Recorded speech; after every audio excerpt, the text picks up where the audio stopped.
All right. Good afternoon. Welcome everyone who's returning or those who are showing up to the meeting. There was an earlier meeting today, so I want to say thank you both to our new attendees as well as those who were at the first meeting. My name is Patrick Duray. I'm Chief of the Bureau of Automotive Repair, and we are holding a public workshop on a regulation that we are working on as a result of some legislation that was chaptered or signed into law in 2021, AB 471. If you want to go look at that bill, you can. This is a vehicle safety systems inspection program that is required as a result of that legislation, that the Bureau has to have regulations adopted by January 1, 2024. So we are a little over 6 months before those regulations need to be adopted. We're working feverishly with our stakeholders to get those regulations drafted. There's not just regulation text, but also a document that will be very much a part of that regulation package, an inspection manual that will be incorporated by reference into the regulations. You know, one of the things I wanted to do before we get far into the presentation and the workshop itself is say that we are webcasting this event, so those people who are unable to attend today can always, with all of our public meetings, go and watch the meeting via the webcast. That'll be posted next week. After we get the recording done. The webcast is being done by our webcaster, Alex Christescu, right here. Alex, thank you very much. We have a moderator for our WebEx, which is the ability for someone who wants to attend this meeting but not in person.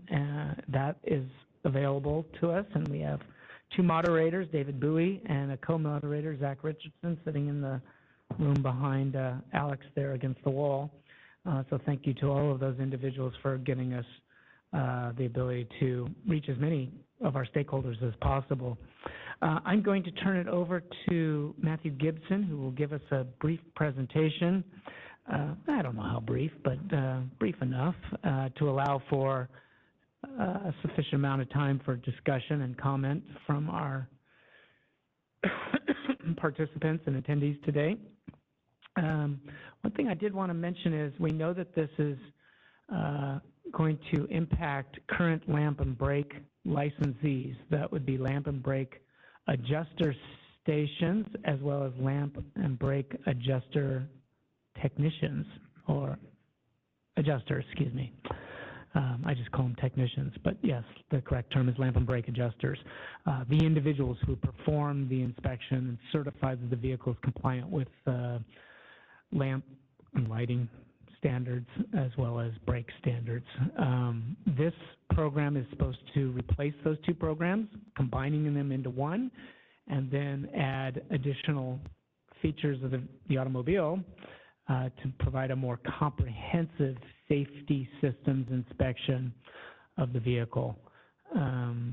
This is, let me make sure that everybody's clear about this. This is a safety systems inspection program for salvage titled vehicles. That's how the legislation is written. It does not set up a program for a biennial or every other year regular inspection process similar to the smog check program. It's not like that. It doesn't require it on change of ownership, although I think that might be a logical next step for the legislature to consider. So for right now, it is just limited to the way the regulations and way the legislation that was written, it is limited to just salvage titled vehicles. We did want to hear from as many stakeholders as possible. We have an interested parties list. We have a bar advisory group. But I said we need to reach our lamp and brake stations and lamp and brake adjusters. So we sent out a special mailing a week or two ago with the intent that they have an opportunity to participate in this workshop. So this is the third and hopefully the final workshop on this regulation package. There will be a formal public comment period once the regulations are finalized and submitted to the regulations, I'll call them the regulations agency at the state level that's the gatekeeper of all regulation processes. That's the Office of Administrative Law. There will be actually a more formal process to hear public comments, but we like to do this on the front end as well with public workshops, and that's why we've dedicated so much time to this, because we know it's a big one for us. It's a big package, and it's taken now 3 public workshops to get and hear from the industry and other stakeholders on it. So that's enough for me as far as the introduction and why we're here today. I'm now turning it over to Matthew Gibson, who was specially appointed right after the legislation was, AB 471 was signed into law. I needed someone who could be our point person on all of the regulations and other administrative implementation issues relating to all of the items that were contained in that bill, not just on Vehicle Safety Systems Inspection Program, but all the other items that were in that. So here to give us the presentation is Matthew Gibson from our executive office at the Bureau of Automotive Repair. Thank you. Thank you, Pat. So again, I'm Matthew Gibson, Program Manager in the BAR's Executive Field Office, and I'm here as part of the workshop to present information about the Vehicle Safety Systems Inspection Program. I just want to review the goals that we set for this program and what we're trying to achieve, and I've been saying these since the first presentation I did, I think back in January of 2022, and that is, in building this program that is required by legislation, we had the following goals. The one is to address some concerns that the Bureau has with quality of inspection issues in the brake and lamp inspection program. And that's not to paint with a broad brush, it's just that things have come to our attention through investigations, and we wanted to find ways to address those issues with this new program. We wanted to create a more comprehensive inspection, as Pat said, that can be reliably and accurately performed by the technicians and stations. We wanted to structure this program to allow for a phased-in approach to add additional components to the inspection as we can learn more about what's necessary or other things that we want to include in the program, such as ADAS, which I'm sure I'll be asked about today. And we wanted to use existing systems and infrastructure as much as possible. And when I'm talking about that, I'm literally talking about our smog check platform and how we're going to use that for the new program. And we wanted to keep the economic impact of the new program to stations and consumers under control. And so we wanted to do this with not requiring a lot of new equipment for these stations that will be transitioning over to safety systems inspection stations. So, next slide.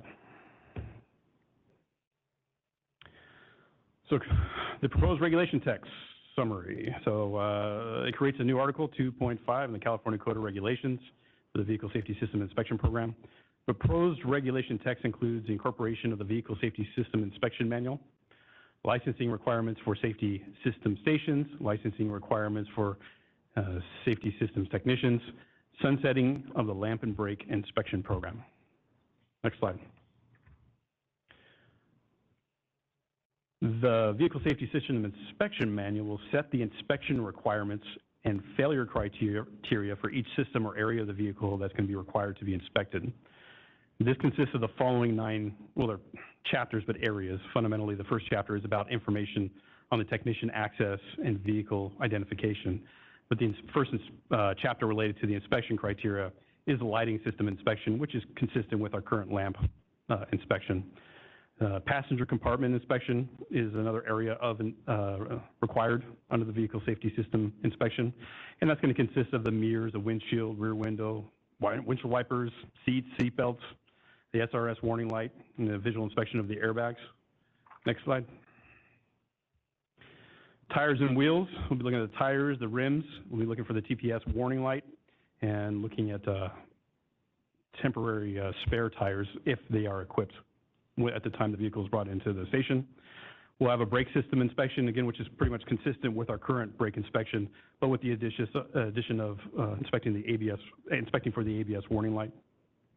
We'll have a section related to steering and suspension, which includes a visual inspection of all the steering, well, not only visual, but I mean, we'll be wiggling the tires to make sure the ball joints look good. The point is, we'll be inspecting all steering and suspension components and steering and suspension warning lights. And by steering and suspension warning lights, I'm talking about traction control lights or anything else related to steering or suspension systems. We'll be looking at the body structure, which will include a visual inspection of the body panels, the frame or the unibody, and the fuel system as far as what can be seen from underneath the vehicle.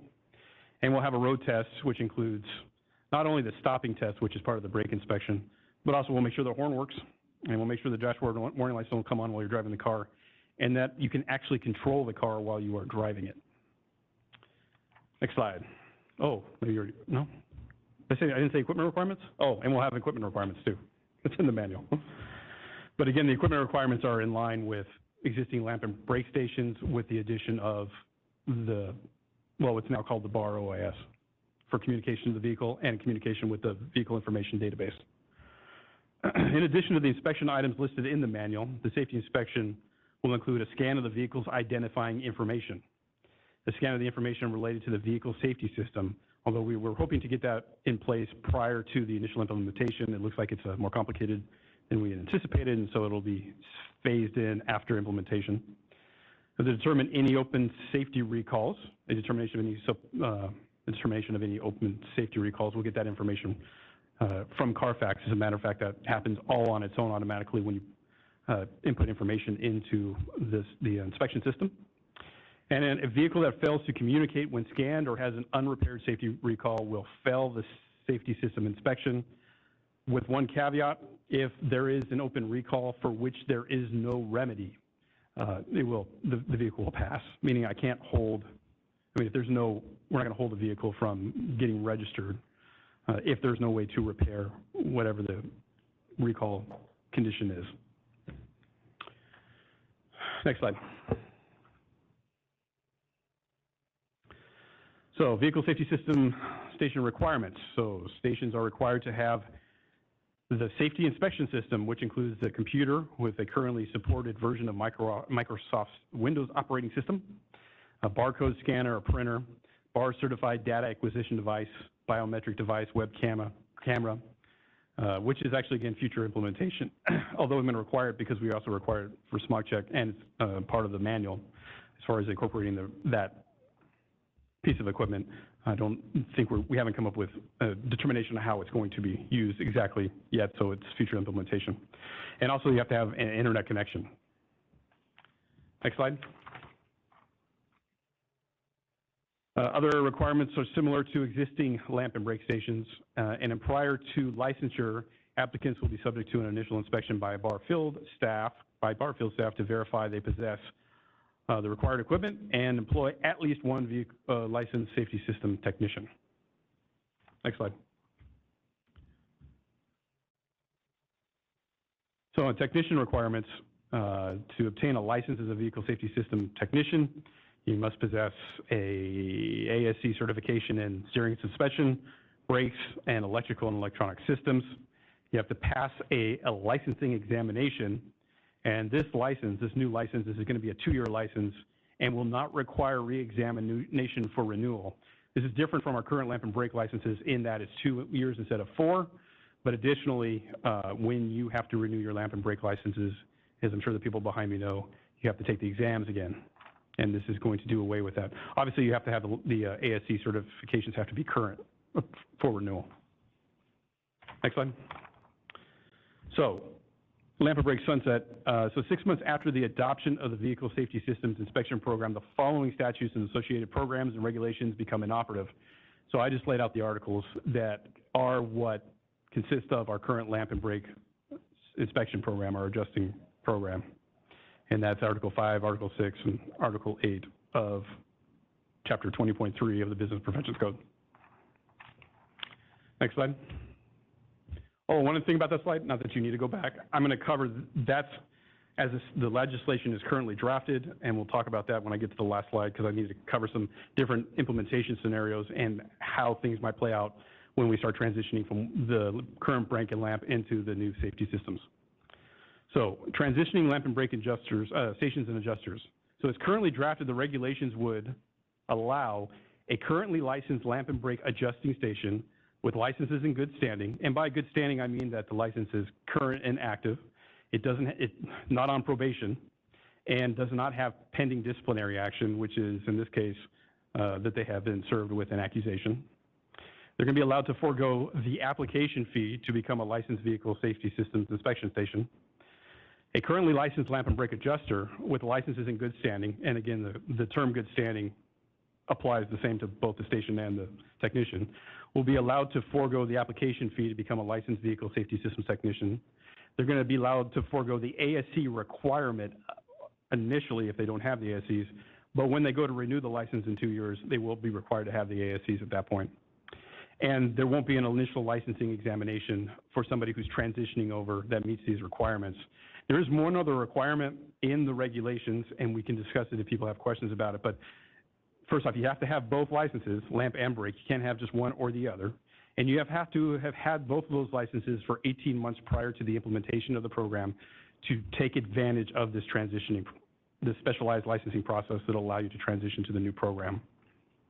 This is actually the last slide in my presentation, so I will cover the other things I want to talk about. When we're talking about transitioning from lamp and brake over to safety systems, the way the legislation is currently drafted, it is a delayed implementation of the new program. So 6 months after adoption of the regulations that create the Vehicle Safety System Inspection Program. So that program won't become effective until 6 months later. So as I've been working through these regulations, I'm hoping, but can't commit to, having these regulations adopted by October 1. So if I meet that time frame, that means that the Vehicle Safety Systems Inspection Program, under the current regulation, or under the current legislation, wouldn't become effective until April 1st. But the way the legislation is currently drafted, it allows the lamp and brake inspections, like lamp and brake adjusting programs, to run for those 6 months. And then on March 31st, using those existing dates, on March 31st would be the last day of lamp and brake. So like a light switch, we would go from lamp and brake, and then the next morning we wake up and it's vehicle safety systems world, right? We have submitted in our sunset bill, which is Assembly Bill 1263, some draft language to try to flip that transition because we perceive it would be easier to allow the programs to run concurrently for some period of time.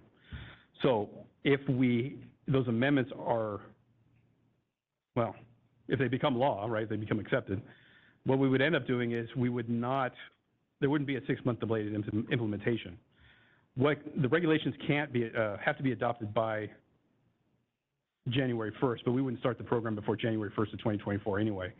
So if I was able to adopt the regulations by October 1st, the program could theoretically become effective on January 1st. The lamp and brake wouldn't sunset until 6 months later. So both programs would run together concurrently until July 30th of 2024. And at that point, the lamp and brake would go away and vehicle safety would just stand alone. I guess the idea was that if we did it that way, it would, I use this analogy, that it's going to be easier to get the people off the sinking ship and onto the one that's still floating while they're going together. So that was the stuff I wanted to cover within my presentation. I did have a couple other things I wanted to bring up. I brought up the 18-month issue. There is some other considerations and I'm happy, obviously we'll go to questions here in a second. I need to have an idea about, or we can discuss, and I'm interested in knowing when the advisory group thinks we should stop accepting lamp and brake applications for new licenses. Because at some point, again, it's a 4-year license, and if we're giving people a license that's only going to exist for 6 months, I don't know the value, and I'm hoping that we can discuss that amongst ourselves.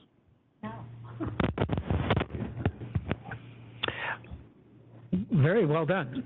Yeah, that's a lot to cover, and you've done it very well and succinctly and very thoroughly. Appreciate it, Matt. Let's open it up for some questions, comments from our advisory group members, who I know this is an advisory group meeting, but you've all stuck around for this meeting, and I appreciate that. So let's start with Nikki Ayers to my left. One of the things that I didn't see on your list was a vehicle can fail for fuel leaks, and you didn't have that listed. Fuel leaks, yeah. Actually, the inspection of the fuel system visually is done as part of the body structure. Okay. It's in the manual, and it's a cause of failure for the inspection. So if you have a fuel leak, your car will not pass the inspection. As a matter of fact, if you have holes in your floor, you won't pass the inspection too. So I really like where this has all come to now, with being able to use the smog machine to report and deliver the inspection report and actually give them their certificate. I still think it falls short in the fact that you could still do a DVI inspection, especially by recording what's failed.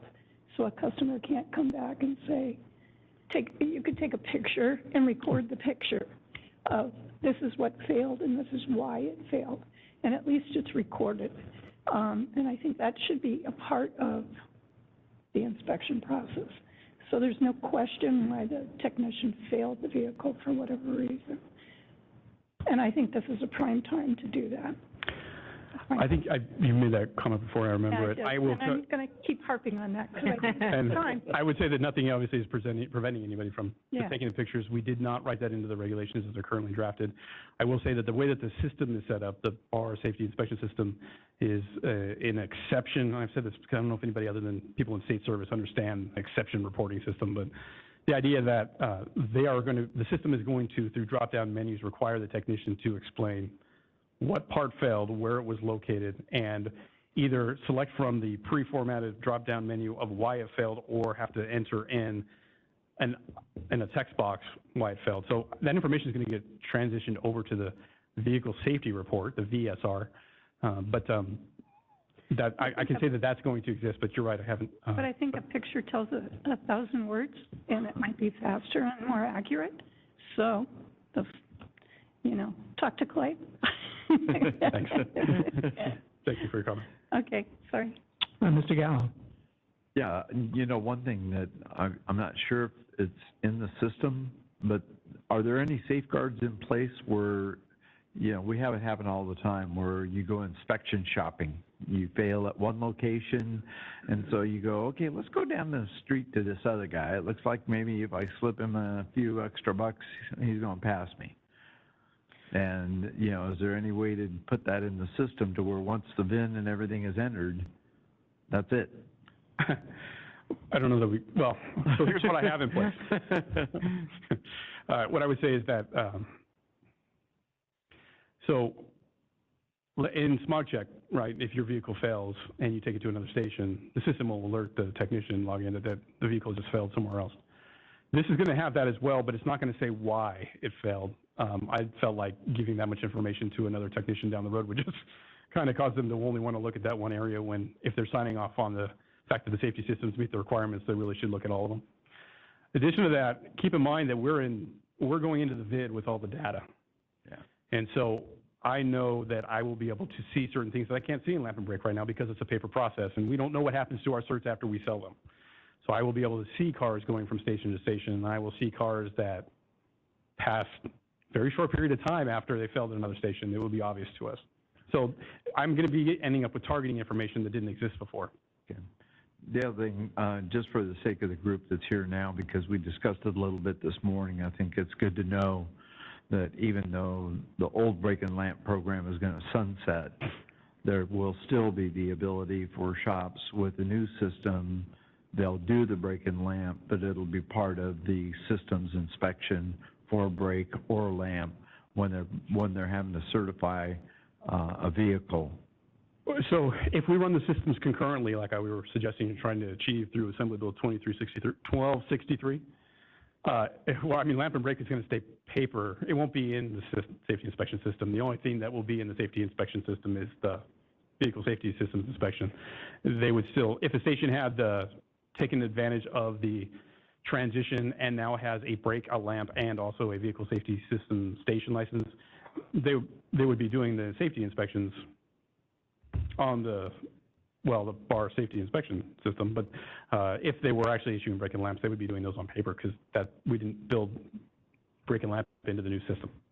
Is that what you were asking? It's still going to stay paper? It'll stay paper until it dies. Okay, but you're saying it's going to die in 6 months. It would be run concurrently with, if we do it, it would run until June 30th, if we were able to make the program start on January 1st.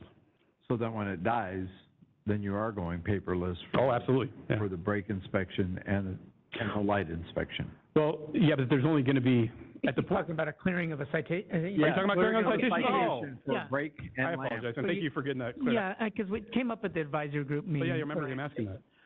The answer is that the vehicle code statute that allows a licensed adjuster, or as will be fixed hopefully through Assembly Bill 1263, to certify a vehicle to clear a citation For brake or lamp. For brake or lamp, actually doesn't require the certification. It just requires them to sign off on the actual ticket itself. And so if you were a licensed vehicle safety systems technician and somebody brought their car in because they got a ticket because the left brake light was out, they have the authority through the vehicle code to verify that that brake light now works and to sign off on the ticket, and they will have met the requirements of the vehicle code. They don't have to issue a certificate of compliance. Okay, thank you. And I went a long way. I guess I should ask for clarification. Additional comments? Mr. Kusa? Thank you, Matt. In the suspension and steering inspection, Yes. will we required to measure ball joint wear and record it, or is it just like these are loose and you fail? Because that is in statute there now, right? Yeah, so we have a trade standard related to ball joints and the measurement of ball joints for the purposes of selling ball joints. There is a very clever way I wrote that in the manual. Oh, good. Oh, yeah. Yeah, 'cause No, I hate sure measuring ball this in joints, some so, way. yeah. I'm not requiring them to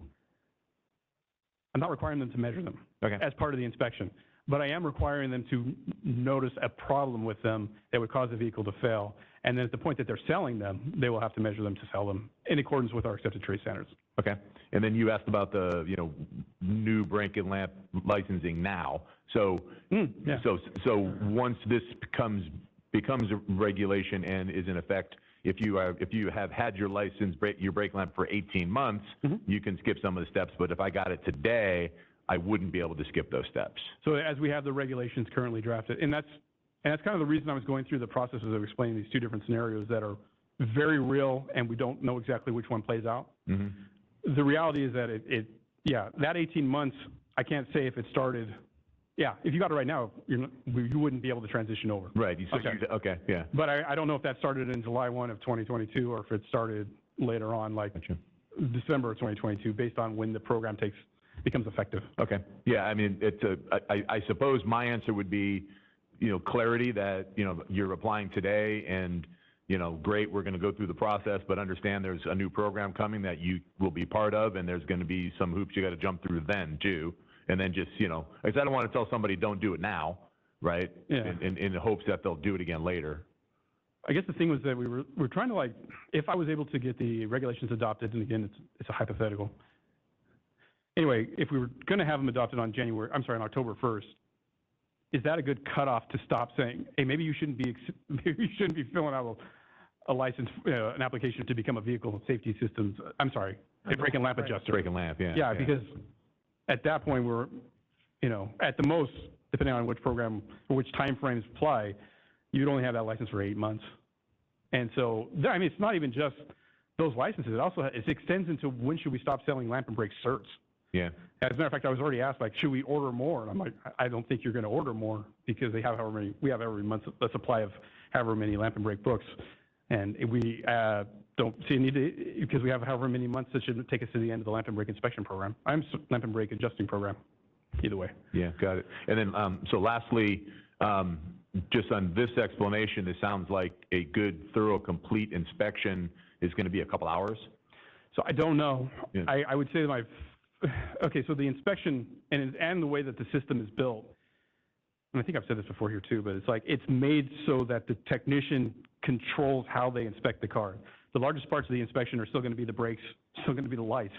But in addition to that, there's a bunch of other items that are going to be inspected visually primarily, right? So a lot of those things are if you look at the individual chapters, you would start to realize, hey, these things are overlapping. And because there's these overlaps, it made sense to allow a technician to determine the most efficient way to perform the inspection and then to enter the results into the system afterwards, as opposed to a prescriptive inspection process like we do for smog check, where we make them do the inspection in a certain order. This isn't structured that way. I don't know is really the answer. I would hope that after somebody spent some time doing them, that they would get more efficient, that they would realize while they're taking off the tire, they could be looking at the suspension and looking under the car to see if there's fuel leaks or if the frame has unrepaired collision damage. And that inspection, all that's 3 different chapters, and it's parts of 3 different inspections. And this would ultimately not take that much more time than a lamp and brake inspection. It's kind of an unknown. Okay. And I don't do lamp and brake. Any feeling for how long that takes? I don't, yeah. Today? I mean, But some here, they're yeah, I probably- mean, I'm going to guess an hour, right? But, I don't, yeah, I don't. so, Right. well, my suspicion is Depends on somewhere. the vehicle, really, and, What's that? Well, yeah, well, I mean, you're road testing, you're pulling wheels, so on and so forth, right? So I'm going to guess between an hour and 2 hours to do the new inspection.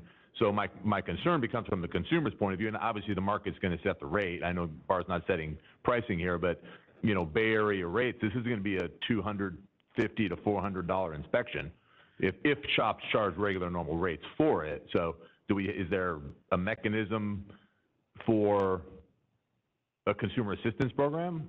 No. No? Okay. No, and again, well, look, we talk about this idea that this program is exclusively for, like, salvage vehicles. Right. Vehicles are being revived from a total loss to a salvage title. I think the thing is, it's also going to serve the function for,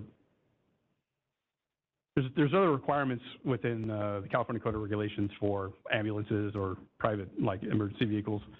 Anyway, the point is that those will require this inspection on an annual basis. So the reason I'm bringing this up is because this inspection is primarily, I mean, I don't know what the percentage is, but it's going to be primarily used for salvage vehicles that we're going to be revived to a salvage title.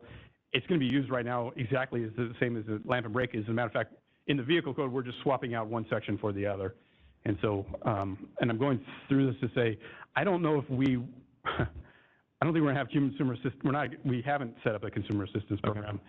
And if we have people that are rebuilding these cars and putting them back on the road, I think they're going to have to pay what's necessary to make sure their car is safe before they. Oh, I agree. Yeah. Sell it, yeah. Okay. Yeah. Oh, and lastly, you know, and I don't know if we do it now or not, but, you know, is there some requirement to torque lug nuts to manufacturer's spec when the wheels go back on in current? It's unspoken. I mean, it's like. I mean, it only makes sense. I get it, but, you know, in the effort at the same time, a lot of guys are just going to zip them on. Well, I have wording in the manual about the idea that they have to manufacture specifications. Okay. Repairs have to be performed, well, everything has to be done in accordance with manufacturer procedures and specifications. Okay. Thank you. Was that one inspection that you said that we're going to name it the CUSA inspection, that one that you don't, that you were talking about? Was it ball joints? Ball joints? Yeah, earlier. Oh, yeah. Yeah. I don't want to. You don't want to name it that? Jack. Thanks, Matt, for the presentation. So I just wanted to, I'm glad you clarified about the citation, the brake or lamp citation that was talked about. So consumer, if they get if they, you know, their tail lights out, they can go to the inspector and they can get it signed off. That's going to be made clear to, I assume, to the facility, the new facility. So they're not putting the consumer through this entire inspection program, right? They know they can sign off on the tail light. I'm trying to think if I included it in the manual or not, but we'll find. You know what I'm saying? Yeah, no, I get it. Because if they don't know, they think, oh no, consumer, you have to go through, you know, these 9 steps to get this signed off. And if they know they can sign off, and they have the legal authority right under the vehicle code, that's fine. I just want to make sure that was clear to the inspector so they may not take advantage or they may not know. The other question I have is with regard to so someone goes through the vehicle inspection program and they fail the steerings, you know. Okay. So they fail when they go back and they take the car back and they get it fixed someplace, or when they go back to get it re-inspected, do they have to go through the 9 steps again, or can the inspector just focus on in this case would be the steering issue? So they have to go back through the whole inspection. They don't focus in on one area. Again, the safety inspection is a point-in-time inspection. It's how the condition of the vehicle is at the time that they're certifying it. And in that period of time, it's unknown, right? How long that period of time is or what happens to the vehicle in that period of time. So if you fail the vehicle safety systems inspection program and you require repairs, then you'll go through the vehicle safety system inspection program again to get certified. Okay. Even if you failed one area, even if you failed one area, the whole gauntlet of all 9 again. I will say one thing. In the manual, I repeatedly say one thing. Is that, well, yeah, I repeatedly said it as I'm working through it now. But the point is, I want the technicians to do the entire inspection before they notify the consumer about any of the failure items. I want to avoid a scenario where they're telling them, hey, it failed because of this. The consumer goes and gets that fixed, brings it back, and then they keep going with the inspection and it fails another item, I want in order to give consumers all the information so they can deal with all the failure items at once, I'm requiring them to do a complete and thorough inspection all the way through before they notify the consumer of any of the failure items. Okay. I guess the market will take care of that, because if I took it in and had it inspected and I failed one area and I got to get the whole thing inspected, are they going to be charged me for the whole, the whole inspection, or just one area? Anyway, okay, I just want to clarify that.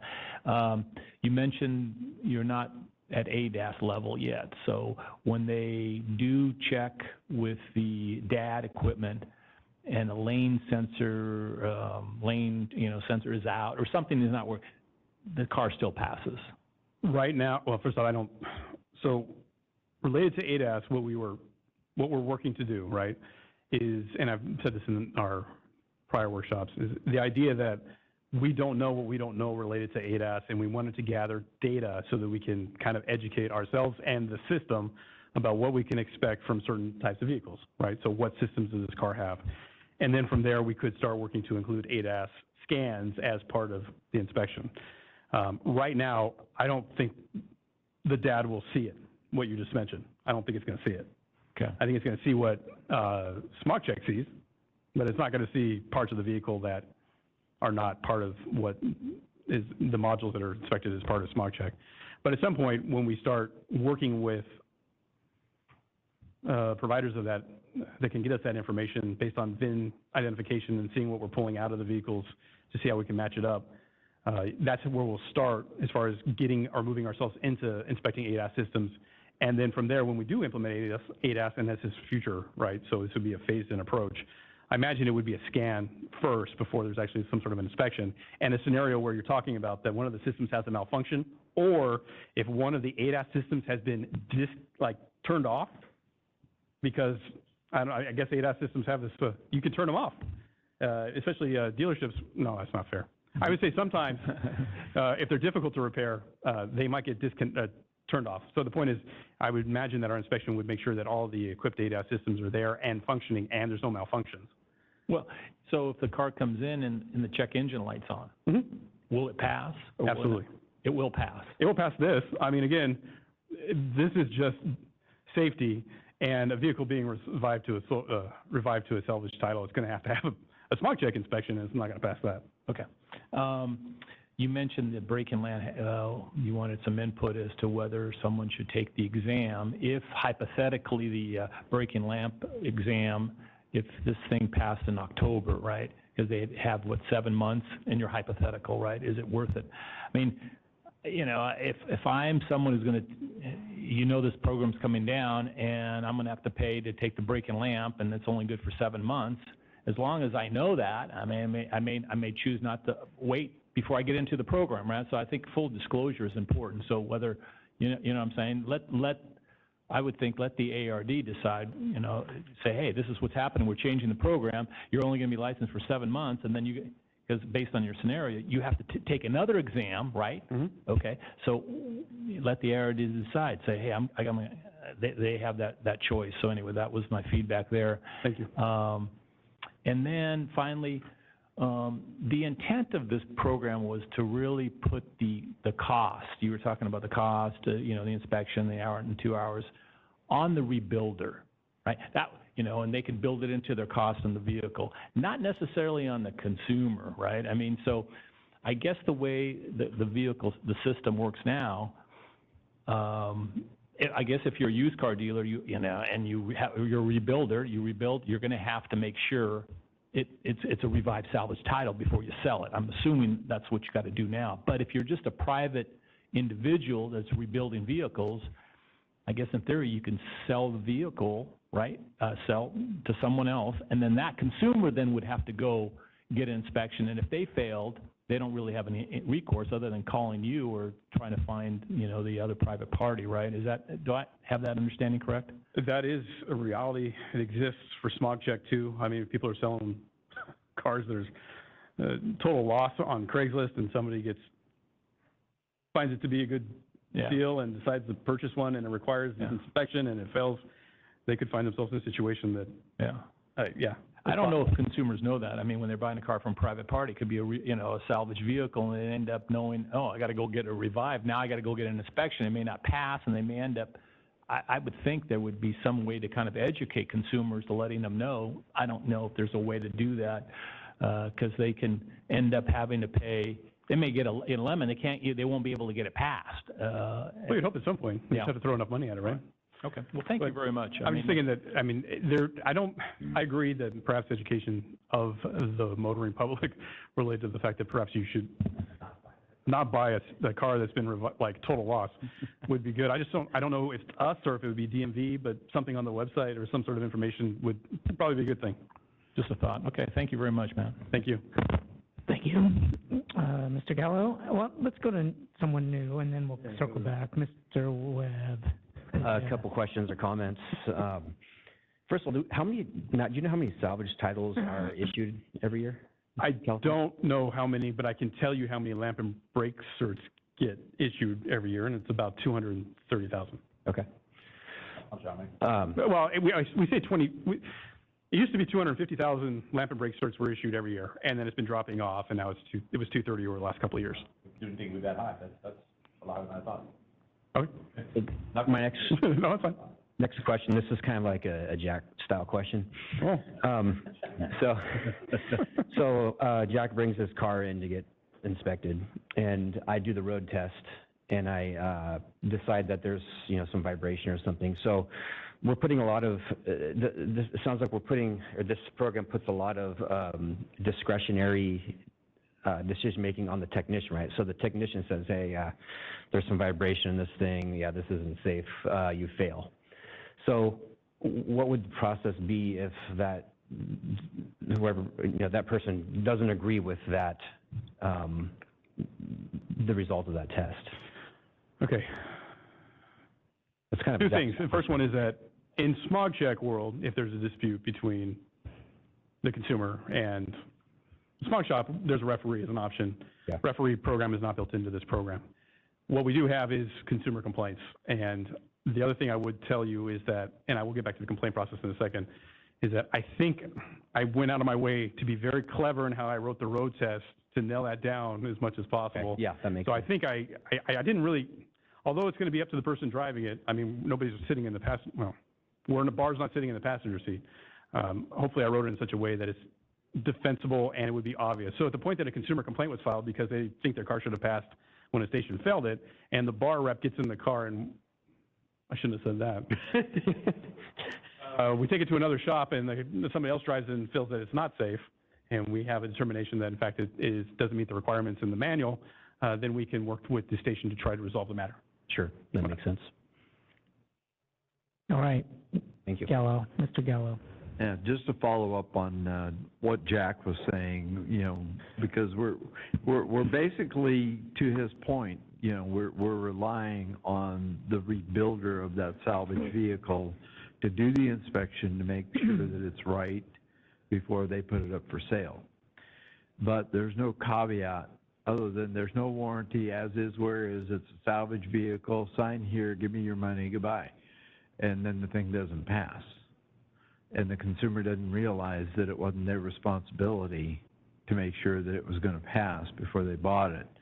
So I think maybe a joint venture with BAR and DMV to get public service messages out about these that say, if you're going to buy one of these salvage vehicles, understand your rights under the law. And here's the rights. And explain it. Because otherwise, your phones are going to be ringing off the hook about all these people. Look at the problem we were having with used car dealers selling these vehicles and resetting the system only to have the customer go down the street and have the check engine light go on. We're back to that if we don't do something to safeguard it. Good point. Well, what we saw more is that we saw people who had their car in an accident, took the money for it, didn't know that the insurance company put salvage on it, and then they went to DMV to register the car, had to get the brake and lamp, and had already spent all the money and still had to fix the car. So there's that issue too, so. Good point. We'll be looking at how to reach consumers on this. This is a really good consumer education awareness issue. Thank you. Anyone else? Back and forth. It's like ping pong or tennis. My favorite sport. I don't have a Jack style question. The scan of information related to the vehicle safety systems, that'll be done through the DAD? Yes. Okay. And when then, we roll it out. Yeah. And then for like, so now if you have, I'll call it a kit car, but a previously unregistered, unlicensed car has to do brake and lamp, will those move into this same system? Okay. Thank you. Yes, Mr. Robinette. A quick question about, you were talking about the scanning process, trying to find out some of the issues that might be residing within the system, just through you were saying that you could probably pass one of these with a check engine light that was still illuminated? Yeah, so check engine light, yeah, I mean, I actually, nothing related to the emission systems is part of the vehicle safety systems inspection program. Sure. Yeah. So for some of the safety systems, it may not necessarily be engine related. Some of those I do know will throw codes and special lights and a few things, depending on the age, the vintage of the vehicle and the features that are on it. A lot of the rebuild type of vehicles that go out are generally higher value vehicles, because then there's some headroom in there for some profitability or whatever the case may be. And I do know that in some of those systems, some of those safety systems, lane keeping, crash mitigation, those kinds of things that could easily be considered a safety system, some of them don't illuminate a light at all. There's another aspect of it is if you do run across a scan and you do have an identified problem, you can't find the behind that problem until you correct the first problem. Then you get a second scan, and then it shows a second problem. And so you can actually see a scenario building on some of these systems where you thought you fixed it. Well, you fixed part of it. Now you're going to come back and fix some more of it. And then finally, at the end of the day, through a process, I love saying it to a customer back in the day when I used to repair the cars regularly. I'd say, your accident was an event. The repair is a process. And so in this case, I know we're just talking about the salvage vehicles, but because of that, and a lot of the salvage vehicles that are out there that may have some of these advanced systems, and I know this is not trying to get into that, it will be something that as you begin to add more of this information to the database, well, then the scanners change. You've got gateway software that'll let you in or not, depending on what vehicle you're talking about. And that's just current state. Hopefully we'll see some improvement in standardization over time, but today, if we go live January, there'll be a few issues like that that could come up on some of the more expensive vehicles, the ones with more features on them. And I think it would be good to understand maybe a little bit of what we might consider a safety system. Oh, I actually wrote a definition for it. Indeed. And so some of those things might, anti-lock brake system. Okay, well, is that safety or is that just for braking? I mean, I'm using that as just an example, but if you go to the more advanced stuff that's, radars and LiDAR and all the other thing that's out there, that gets to be pretty interesting to find its fit and then find a way to ascertain whether it's safe to drive or not, especially on a rebuild. And I think it's been well stated here that if you have a consumer that's trying to buy a vehicle and they're saying, hey, salvage title runs great, no problem, half the price, I'm going to buy that thing, presuming that all those things might be working. And in fact, they may not be. Yeah, and that's, and some of what you bring up is exactly what I'm talking about. Phased approaches, we try to learn more specifically related to ADAS. Yeah. Well, it sounds like you got room in the program for expansion. And we intentionally designed it that way. Yeah, it's very good. Ms. Harris. 3 from Nikki. I'm wondering if we should also look at the vehicle safety technician requirements. And I think it's great the 3 ASE tests, but do you think you should put in maybe 1 auto body test? So I've repeatedly, we've had good conversations about it. I've repeatedly discussed it. It's actually been brought up multiple times as well. And actually, I don't think you're the one who brought it up before. Anyway, the reason I'm going through this is to explain that, yeah, it wouldn't be a bad idea, and it's something we might consider in the future, or we should consider in the future, as far as is there an ASE that we should have for auto body inspection, or whether it should be an ICAR certification requirement. I think that The one thing to keep in mind right now is that I'm trying to transition over a population of brake and lamp adjusters, and so I'm trying to work within what they have. And as we decide to add additional inspection items, especially related to the structure of the vehicle and the safety of that structure, then maybe we would want to include that. But I think we were working with a pretty aggressive deadline from the legislature to get it up and running, tilted up, and transition the existing lamp and brake program. So one of the things we had asked for in the legislation is to give us the authority to add to the regulation over time. Are you looking at it for the future? Yeah, Okay. certainly with ADAS and other systems too, that we might want to amend these regulations at some point.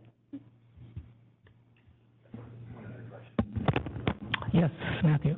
On the, for the technician license, the fees will be the same as, because right now it's $10, right, for the, and it's $20 for the smog? well, it's actually, it's $10 for brake, $10 for lamp, so it's 20 for both, yeah. Okay, yeah, sure. As the regs are currently drafted, I kept those dollar amounts in. Okay. I guess as we work on the economic and fiscal impact, we'll see if it stays, and quite frankly, it probably is. So yeah, those amounts are probably going to end up staying the same. As far as combined.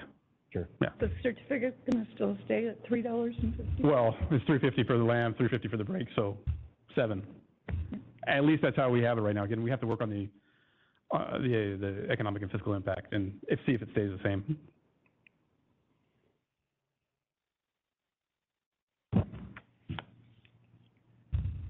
My neck's getting sore turning back and forth. So I'm just going to stare straight ahead and call on anyone from the public. Yeah. Mr. Bezic, Pete Bezic, California Auto Body Association, want to come up to the chair here, make sure the green light is pressed, the button there, and we'll get others. We'll make sure everybody gets a chance here. I got a green light. That means I can say whatever I want to say. Sit real close to him, Matt, so you can turn that thing off. I sat with a chair between us because I don't want to get a backhand. Page 4.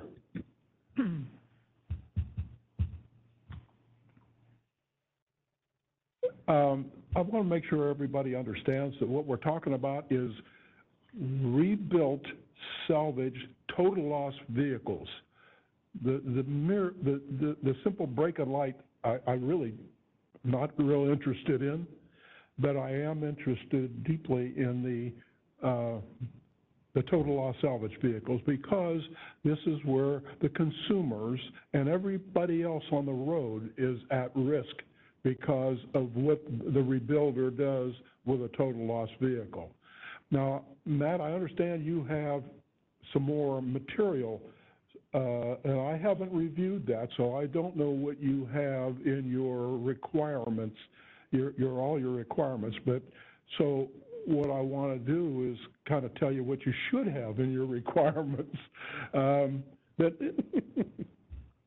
there are a couple of items here. The steering and suspension system inspection. I think that Dave Kusa mentioned that there are some requirements that one has to do in order to certify or to determine whether a ball joint needs to be replaced, things like that. That seems to be something that should be clearly stated in the requirements for a certification. The body structure inspection. There's a whole lot that goes with that, and the fact that a brake and light inspector is going to be doing a certification of the body structure kind of means that there needs to be a whole lot more in there. And the other is the equipment requirements. The equipment requirements they have to be spelled out very clearly. And it can't be just, I looked at the car. There has to be measurements taken. And those measurements generally have to be very specific. You state that a body repair shop must repair a car within the manufacturer's service specifications. They don't vary, they don't change. But yet, we're not addressing that here. But that same vehicle gets out on the road that the body shop has to do it.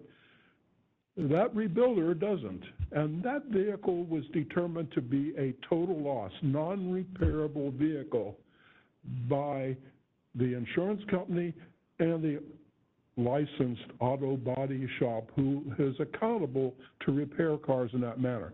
There's something missing in this picture. That means that that vehicle should, basically, it should have the same inspection requirements. I don't think you have the authority to require a total loss rebuilder to fulfill the requirements that the manufacturer has, but you still have to make certain that that vehicle is safe to drive on the road, and everybody's here, their families are going to be safe when they're driving on the road with one of these vehicles. So, there needs to be some documentation of what needed to be done to that car before it shows up at that inspection. Accident or post-repair, pre-repair photographs, some evidence, for example. I think that this is something that would be important to the Highway Patrol, some receipts for the parts that they purchased. That's important because of the theft of automobiles and parts being used to rebuild salvage. Equipment. You can't measure a vehicle today without some basic equipment. The least amount, you got to have at least a set of tram gauges and a good measuring tape in order to measure the structural area of the car. A body structure inspection has to have that. That's number 7. Mm-hmm. You can't do it without it. And maybe your specifications will include that, but I'm just clarifying to make sure you remember that. They don't, but I appreciate it. Well, that'll come up whenever you got your final package together. Technician education. You can't inspect a car if your only skills are I can see if the lights go on and off, and I can see if the car stops. But that's not it. The technician has to understand what they're looking for. Therefore, some education and requirements need to be made.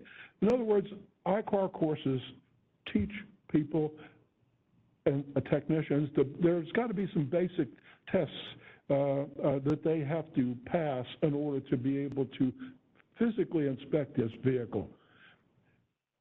I know Dave has those courses, and ASE has a course before that's on the structural stuff. I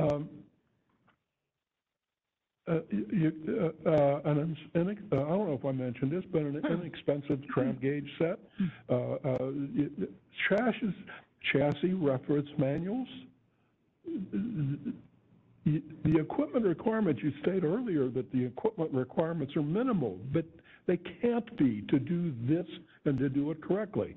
And to give the purchaser, usually it's an unknowing purchaser, they don't know that they're buying a salvage vehicle.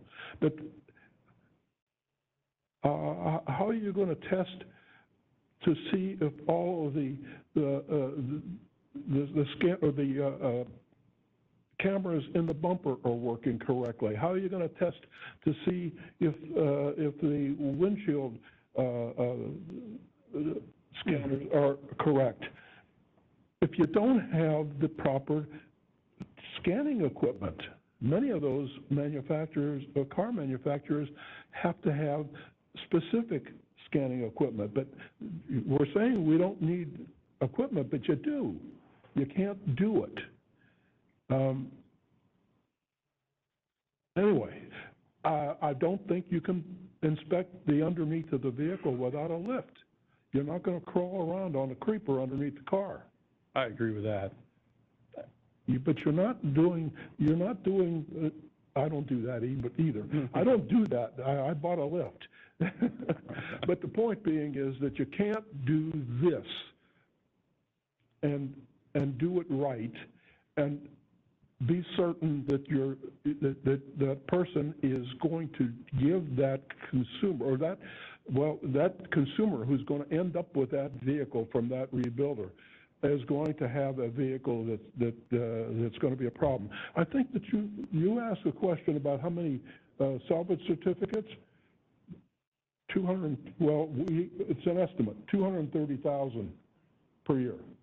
So that's a lot. That's a lot of vehicles that get salvage certificates where rebuilders buy and sell these vehicles. And then the other thing, let's see, I had one other thing here. I guess I lost it. Insurance. You're going to certify this person. Who is going to be responsible for that certification?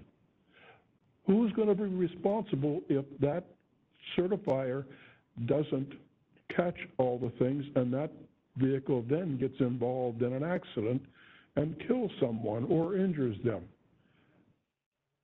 You're forgetting that liability portion. Does the BAR going to accept that responsibility?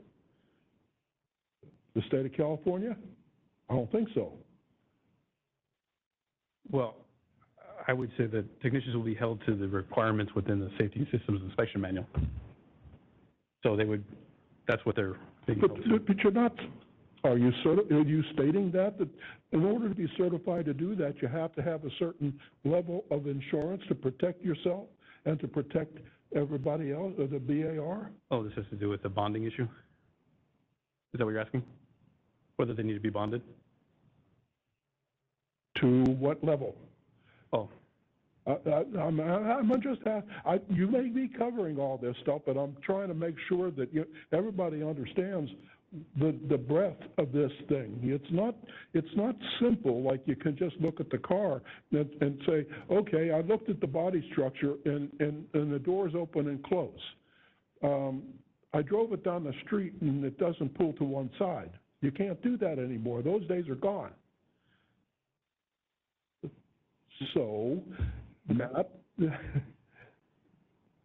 I guess what I'm looking for is when you do your general specifications of what the inspector has to have, you can't look at the cost and say, well, we can't make the cost what it is.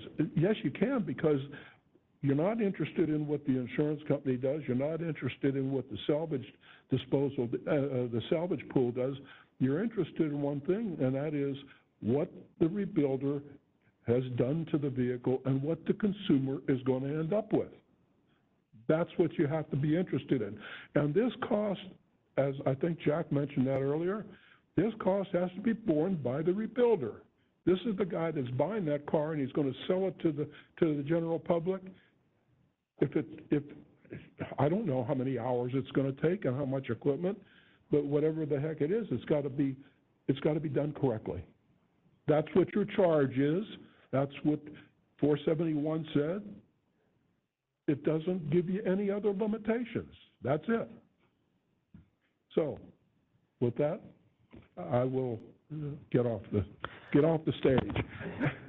Thank you, Pete. I appreciate those comments. I think one of the things we're struggling with, obviously, is to get a program up and running by the time frame that we were mandated by legislature to do so.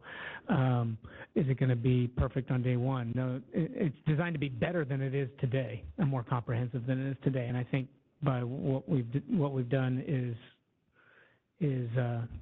with that intent.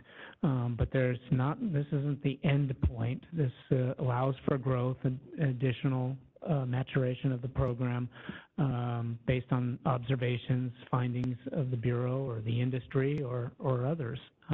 This is a starting point, but it's not where we're going to end up with this program. This program will be around for some time, presumably, and we'll have to make some changes along the way and adapt based on the things we're seeing. We had some others in the front row there. I'd love to have you come up and, yes, you in the hat.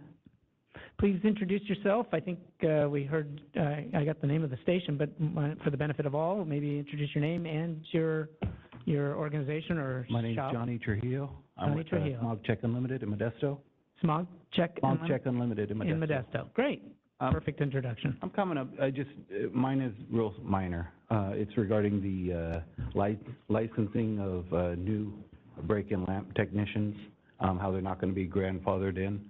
I have, my technicians are they're working, getting training, paying for training, school, doing the exams, studying, doing whatever they have to do to get their license. They're encouraged to do that. And I'm coming up just to ask for consideration of grandfathering them in as well. The exam that they're taking right now is actually the newest revision of the brake and lamp. It has the most updated questions to today.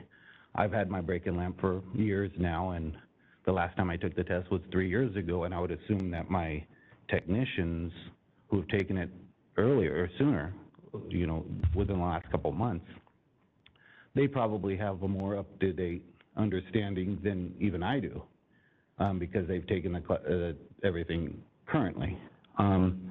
So I'm just asking if there's consideration, thought about possibly allowing them to be grandfathered in as well. Maybe if they have their suspension, their brake, and their electrical ASEs, then why not? I mean, if I'm going to get grandfathered in, I don't have yet my suspension brake. I don't have those. I'm getting grandfathered in, haven't taken the test for 3 years. If they just taken the test and they have the 3, why not let them in? And that's what I'm asking. Brake and lamp, I'm going to tell you as a business owner, is a hard license to get your employees to gain. And with this new test, it's only going to make it, I'm going to be doing the brake and lamps or the new safety inspections on my own if you're going to ask them to re-exam again in another 6 months. And right now they're kind of discouraged. Why take it? Why am I doing anything now if in 6 months it won't matter? So you're going to lose, and you might even lose schools. I mean, why would a school teach the brake and lamp right now? I don't know if whatever schools are out there. That's it. Okay. So thank you for bringing it up, because I brought up the whole 18-month thing and I wanted to discuss it. I don't think it has to do with the exam. Actually, I hear that the lamp and brake exam now is really difficult. As a matter of fact, I think a lot of people are having a hard time passing. It's one of the more difficult exams we actually offer, I believe, or at least that's what I've been told.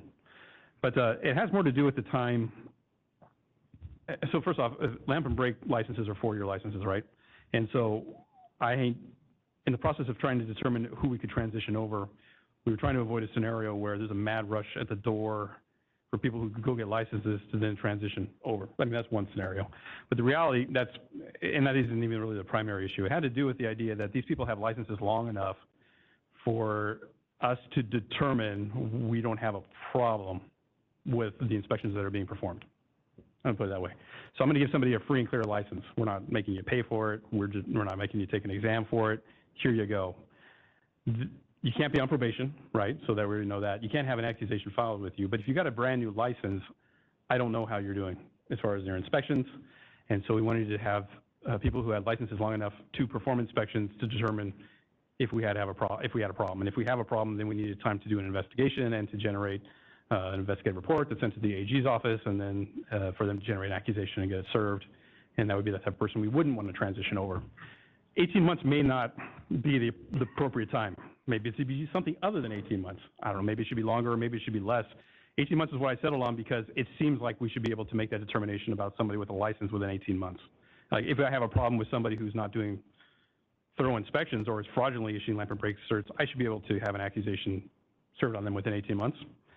But independent of that, I also think that I'm trying to establish some sort of like just time and grade, right? The fact that they're actually performing inspections as opposed to somebody who I don't have any history with. And that's the reason we came up with the 18 months. You know, it's funny you mentioned the ASEs. ASEs there's a on-job training requirement for ASEs.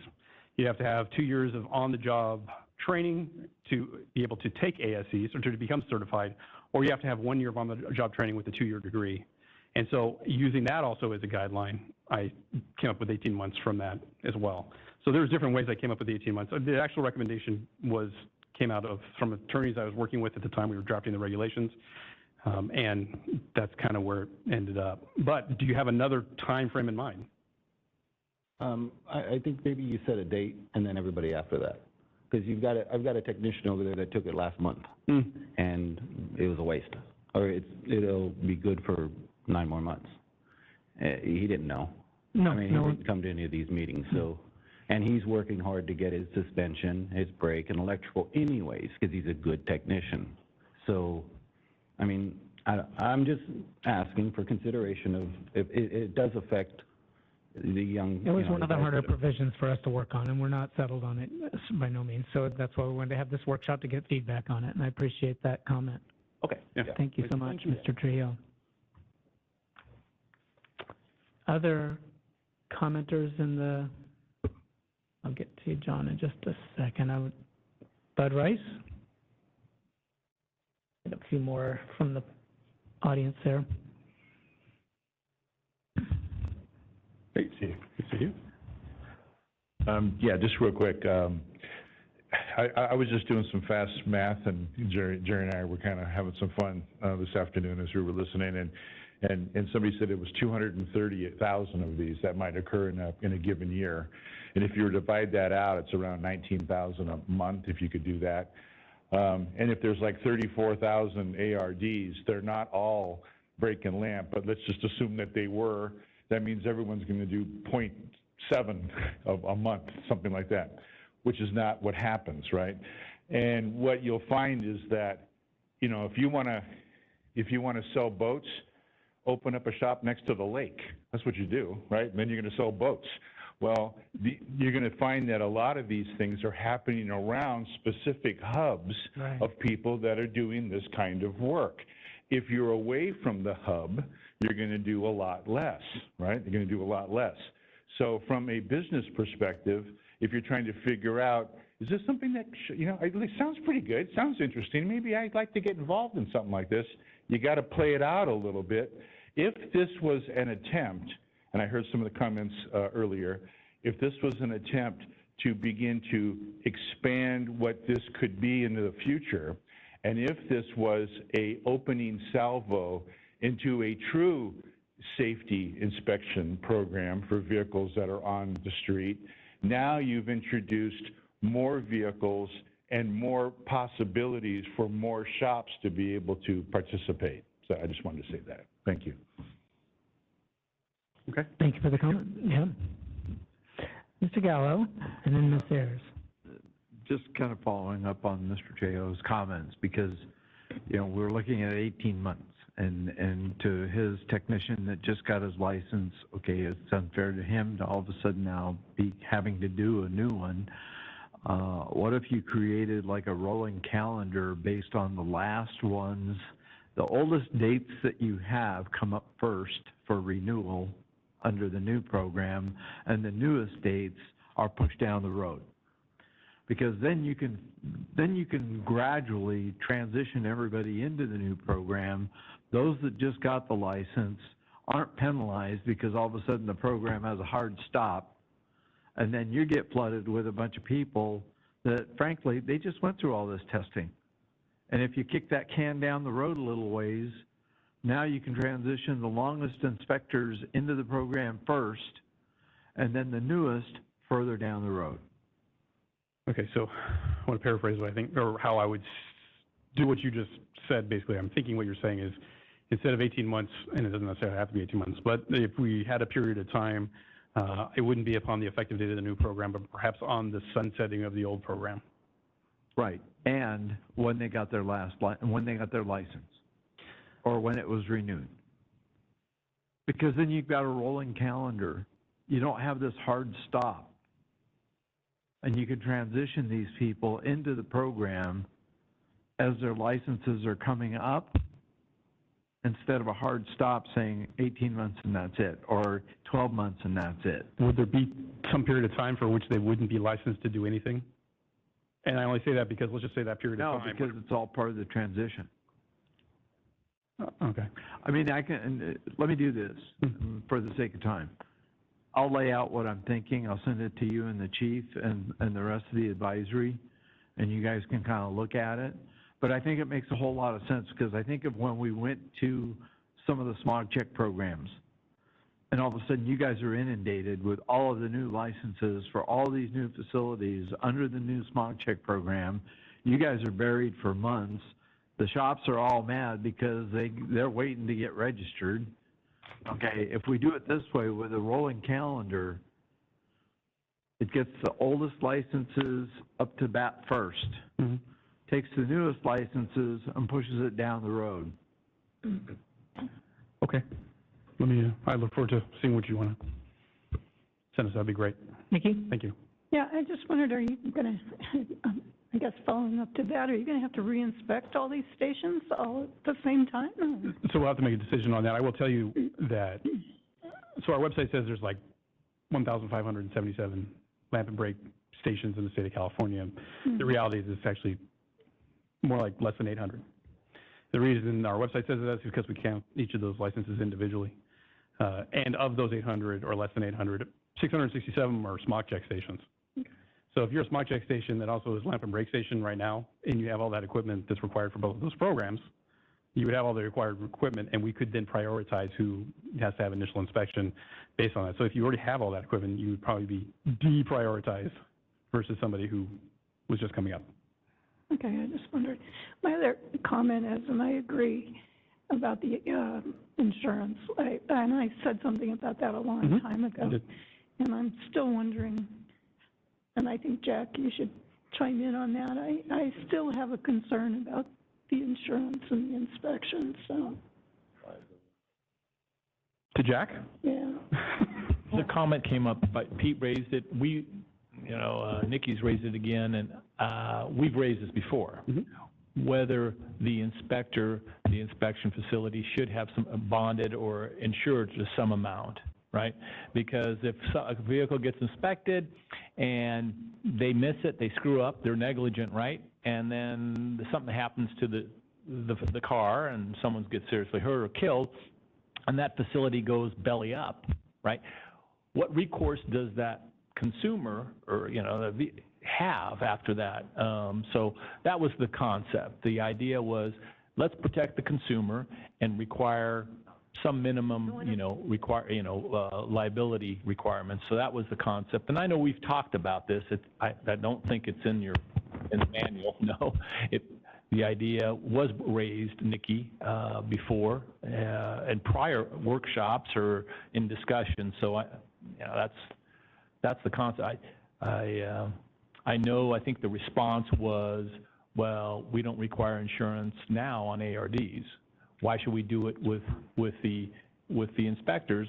And, like I said, my point is this is a little different because you got a safety, this is a safety inspection program or safety systems inspection program, and it maybe meets a little higher standard.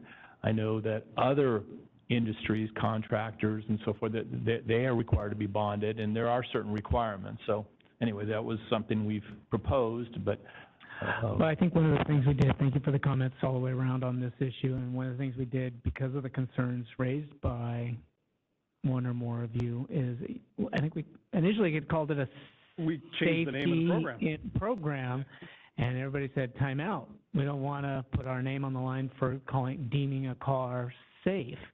The name for the program then got changed to Safety Systems Inspection Program. So it's an inspection of not everything on the vehicle, but some of the systems of the vehicle, just like it is today. And we don't do it with the brake and lamp programs. So I think it was just it's an extension, a more comprehensive inspection of some of the vehicle safety systems. We'll take a look at it. I'm not saying it's an absolute no on it. It was just something to try and keep some of the costs down and requirements down and keep it somewhat in alignment, pun intended, with the existing brake and lamp requirements. Okay. I've got more comments apparently on the WebEx, so we should open it up for public comments there as well. We are now taking public comments via WebEx. If you would like to make a comment, please raise your hand and we will call on people in the order we have requests. Our first request for comment comes from Rick. Bear with us, Rick. We're going to send you a request to unmute your microphone, and then we have Jerry Emsey. Hold on just a moment, Rick.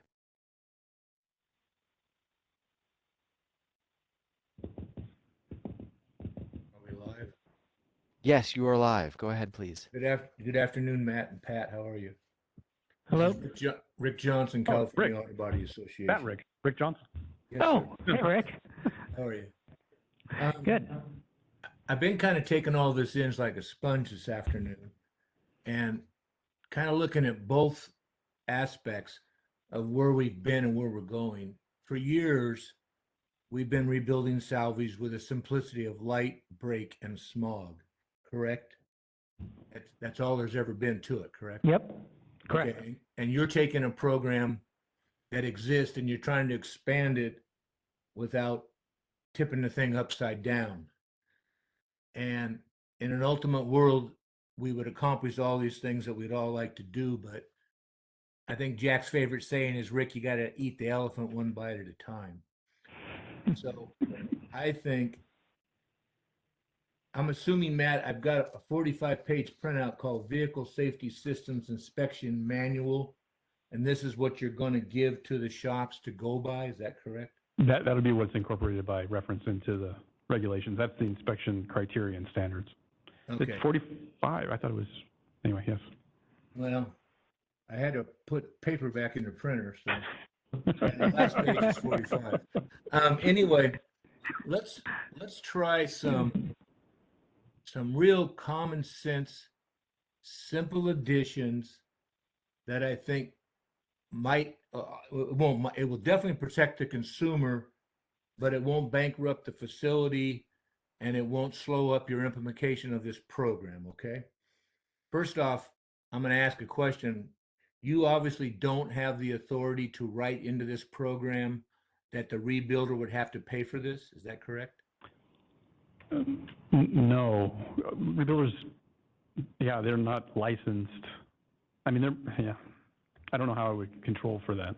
Could you get the legislation to add that? Could you make a recommendation to the legislature? Anything's possible through legislation. AB 1263, I saw it on the table right now, I guess. Yeah. I think that if we're talking about rebuilders, the idea is that if you are especially what Pete was saying, totally sympathetic, and I understand exactly everything you guys have said. And if we wanted to put additional responsibilities on rebuilders, first step is for somebody to come up with legislation to license those guys and set some requirements for them. Whether that license would be under, I don't even think it would be under BAR, it'd actually be under DMV. Yeah, and then from there you could start laying out all these responsibilities as far as, pre-repair photographs, parts purchase receipts for the repair process. Right. But the reality is they are undefined in a way and they're unlicensed, and it's a thing that's happening that we don't have authority over or jurisdiction over. Well, the legislators identified that this is for rebuilt salvage only, so we're on the topic. So maybe just a recommendation to the legislators that you might include the fact that the person rebuilding this should be responsible for the certificate before they resell it. Just a thought. I think it should be that way now. I mean, it's that way for smog check. I mean, if you're the one selling the car, you're supposed to get the vehicle smog before you sell it. Right. Yeah, and in theory, if it's a salvage vehicle, you're supposed to get the lamp and brake as well before you sell it. Right. So the guy inspecting his car or gal, they have no clue what this car went through for a repair process. They have no clue whatsoever. You're not going to force them to bring pictures. They're not going to see paperwork. They don't have a clue where they're looking specifically as to how this car was repaired. So they're operating blind to start with. Okay. Prior to before, they could have a wrecked rolling vehicle, and if all the lights work and it passed smog and the brakes were legal, they felt comfortable checking the boxes. Yes. But now they're checking the boxes with absolutely no history of this vehicle. So let's say that you guys took your car somewhere and you had a piece of suspension, new or used, changed, you would at least expect that shop to do a front end alignment, correct? Is that a fair Yeah. statement? That's a fair statement? Yes. Okay, so a simple ad would be, if the shop does a four-wheel alignment, they could do it. If they didn't, then the person would have to bring back a certificate of a four-wheel alignment. That's a pretty simple ad. It covers a whole lot of stuff. It's gonna look at thrust angles. It's gonna look at camber, caster, front wheels related to rear wheels, blah, blah, blah. And it's not an expensive thing to have done. And that equipment's existed. We're not talking about any investment. So that would be a real simple add-on in your book. The second thing Yeah. that Pete was relating to, and you guys, I understand you're trying to keep the equipment. Okay. A tape measure that measures inches and centimeters, or metric in English, and buy a simple tram. And if they have to have OEM specs to look at, so the OEM specs should have frame specs, unibody specs. Take a half a dozen measurements. They don't need special training. Everyone should be able to operate a tape measure in a tram. So if you're looking for the length on the front frame horn, take a quick measurement. If you're looking for a cross measurement. So you could look and see if this thing is square and plumb with the investment of a tape measure and a tram. And my dad and I built one the other day out of two pieces of square tubing to slide in and out of each other. And we put a set of pointers on it and two locking screws. So there again, that's a huge movement forward with zero or no investment and very little training. You follow me? Yes. I mean, I'm trying to see both sides of this, because we're taking a totally unregulated industry and we're trying to improve it. And some baby steps, if we have the opportunity here to add some baby steps, it would not slow down your process one bit.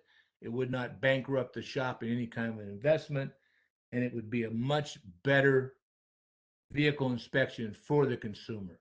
You know, and eventually, like you say, you'd probably want these people to go through some kind of a structural class, but everyone understands how to measure and you know, and check things with a tape measure and a tram. So to me, that's, you know, you make the recommendation, the rebuilder has to pay for it. It may or may not fly. You add the front end alignment.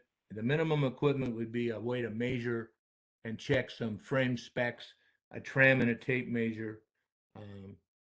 And then, like you say, you're going to have to get into ADAS. You're going to have. The other thing I found interesting, nobody brought up all day long, electric vehicles. And they're at the salvage pool and people are buying them. So, I mean, that's just a whole nother subject for a different day. Yep. But California's told everybody you're all going to drive electric cars at X date, period, in the story. So I had a lot of notes, and I was going to beat you up like Pete did, and I opted to kind of soak this in and say, what could we simply make 2 or 3 minor changes that would improve this inspection without major training, major equipment investment? So what's your thoughts on that, Matt? The issue with the alignment is, we've talked about it before, and it is something that I had considered, but when we started looking into how it would be implemented, that's when we started to realize we were going to have a problem. And that was that there's no way that I could hold a vehicle safety systems technician accountable to an alignment done by another station. So in your scenario where this guy has an alignment done and brings the alignment printout in, I don't know what responsibility I'd be putting on the technician to verify that it's a real piece of paper, that it actually is an alignment that was performed, but also the quality of the alignment that was performed. If we're going to hold them accountable to an alignment, what we'd have to do is require them to have alignment racks and ask them to, or require them to perform alignments as part of the vehicle safety systems inspection. And that's when the equipment costs became a problem. Doesn't every alignment shop have an ARD license, and aren't they under your regulation currently? Oh, I would hope so. It's supposed to be. But independent of that, not every lamp and brake and smog station has an alignment rack. No, I understand that. So when they got done, they'd say, you're complete. All you got to do is bring me a 4-wheel alignment by, and I'll check the box and I'll hand you your certificate. you're finding that to be unacceptable if they weren't in the alignment business, huh? Yeah, if I want to hold them to that alignment, they have to perform the alignment. But I can't hold them you to hold us to the alignment in a repair process, and I sublet them all day long. Oh, that's fine, and you're responsible for that alignment as though you did it yourself. So But why can't in these this guys situation, all right, how about they sublet the alignment? Then can they be held responsible? Then they would have control over who the alignment shop was. So let's make it a sublet item. that is true.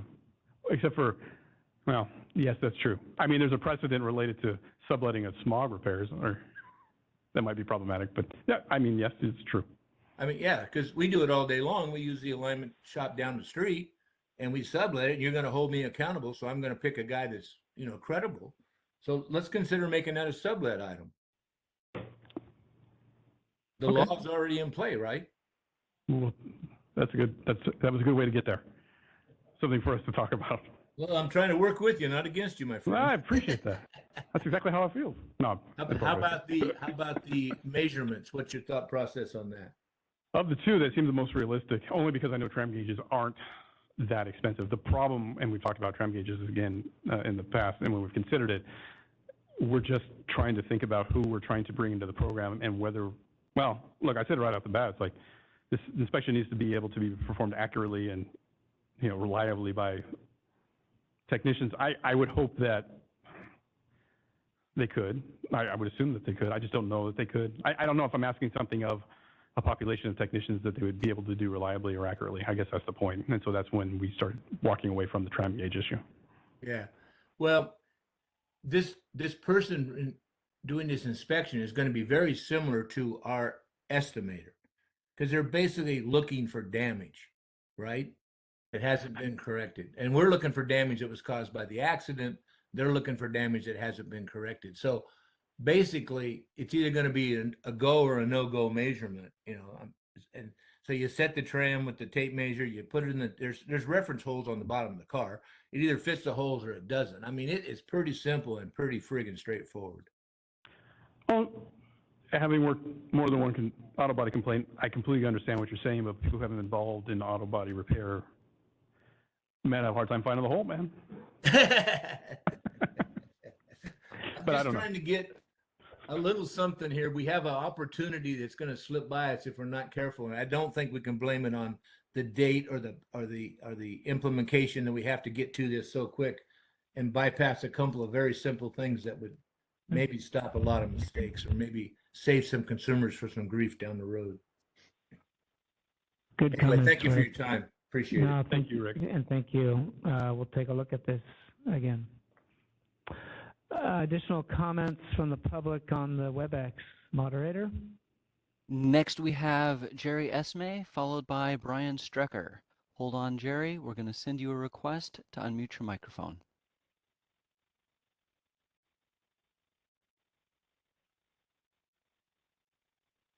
Everybody, how you doing? Twice in one day, Jerry. I'm starting to feel special. I know, yes. Good to hear from you again, Jerry. Well, I've done a lot of thinking about this. I was going to just email this to you, but I have about a page of stuff because I've been thinking about this 18-month thing, and like Mr. Trujillo brought up. I have some suggestions, though, like one of your panel members there mentioned. And I went through this and created some scenarios. And if I may suggest this, okay, why not make it so that anyone who has a valid license as of January 1st, 2024, or the official date of implementation, whenever that is, they'll be required to have the ASCs upon renewal or within 2 years of their current license issuance, whichever comes first. In other words, first example, an adjuster got their brake and lamp in July of this year, okay? In another month or so, they get it. Their birthday is September 25th. Under the previous program, their license would be good until September 30th, 2027. That'd be 4 years plus the extra months. So counting 2 years forward from September 2023, they would renew in September 2025. And of course, they would have to have their ASEs for that renewal. So this is going to stagger everybody. Example 2, an adjuster got their license in January 2021. It expires in 2025. They need their ASCs whenever their renewal comes due in 2025. The last example, which is actually myself, okay, I got my license in January 2020. It expires in February 29th of 2024. So by February, I need my ASCs to renew, okay? Well, just one quick thing, and we can keep going through this scenario. Just remember that when they get the license, when we transition them from one license to the next, that license is 2 years. It's not going to hit the same expiration date anymore. Yeah, it would be 2 years. So if anybody gets a new license after 2024, yeah, they get 2 years is all they get, okay? If they're grandfathered in, even, okay? What I'm curious is what this method solves. If you use something like this, it solves a problem where an adjuster maybe had a license for 10 to 15 years, but they didn't renew this last time because this current test is really hard. I've even, I had to hold a class for the bar reps, okay, and taught me. So it is a much harder test. So maybe they do finally get it this year. Then they would have the experience, but it still wouldn't be 18 consecutive months. Again, just so you know, Jerry, in that scenario, we've had conversations. We're actually talking about the license was initially issued 18 months prior to the effective date of the program. So even if there was a short period or a period of time that they actually were not, or if it had gone delinquent prior to them, yeah, they would get to be able to part of the transition process. Well, then that works for them. That's good. That's good to hear that part of it. Okay. And also, if you do something like this, you don't really have to worry about the 6-month grace period and the overlapping and all that. It's just anybody that got licensed in this last frame, just make their license only good for 2 years, or you can't. See, I have another issue that I'm just wondering if what Bar Legal has said. If you issue a license in 2023 and under current regulations, it's good for 4 years, how can by fiat Bar says we're going to invalidate your license with no repercussions? They can't challenge it. They can't do anything. They just invalidate it. I think it would solve that problem if you said, we're not invalidating your license, we're adding a requirement of ASCs within 2 years of the issuance of it. Whenever you earned your license in 2022 or 2023, as long as you have ASCs within 2 years of that issuance, you're good. It would solve that problem, I think, legally. It'd be an easier pill for them to swallow. Just my idea, okay? Thank you. Hey, if you already started typing that up, why don't you go ahead and send it to me? Yeah, I will. And I'm finishing a breaking the lamp class this Saturday, so this has been a rough week of answering questions to these guys. I finished this Saturday with one, and they get, so I'm having to tell them that, I have no idea what's going to happen if they take the test here next month or the next 2 months. Yeah. Yep. Anyway, I appreciate everybody there. So thank you. Thank you, Jerry. Good to hear from you again, Jerry. Thank you. Other public comments? Next, we have Brian Strecker, followed by Roberto. Hold on just a moment, Brian. We're sending you a request to unmute your microphone.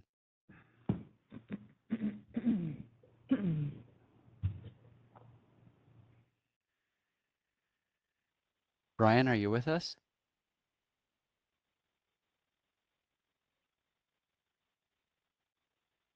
Brian, we see that you've unmuted. Hello. Hello. There we are. Go ahead, please. So I'm up in a pretty rural area, and I am the only licensed lamp and brake inspector in 3 counties up here. There was a time a while back when my license lapsed for a few weeks, and I became aware that there was an exemption where people could get a statement of facts from a licensed repair shop if there was no inspector around. And so people were doing that until I got my license reinstated and DMV was accepting it. I'm just wondering if that rule is going to change with this new program. My program doesn't even address it one way or the other. It's not us as much as it's DMV and whatever processes they put into place to accommodate people who don't live close to lamp and brake stations. Okay. Or in this case, vehicle safety systems. I imagine that whatever exists for safety systems has already existed. Whatever, from their perspective, I imagine they'll probably just transition over their own processes as well. Okay, so it probably won't change. I wouldn't, yeah, I don't know. Okay, that was my only question. Thank Okay. you. Thank you. Thank you, Brian. Next commenter? Next, we have Roberto, followed by Carlos Muscat. Hold on, Roberto. We're sending you a request to unmute your microphone.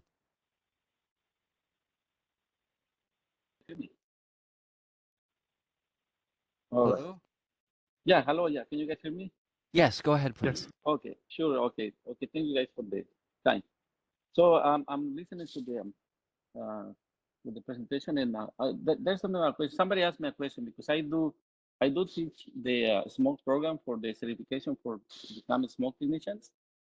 And somebody asked me on this program, this new program of braking lamps, because a lot of you guys asked the question about the braking lamp, and now which is changing.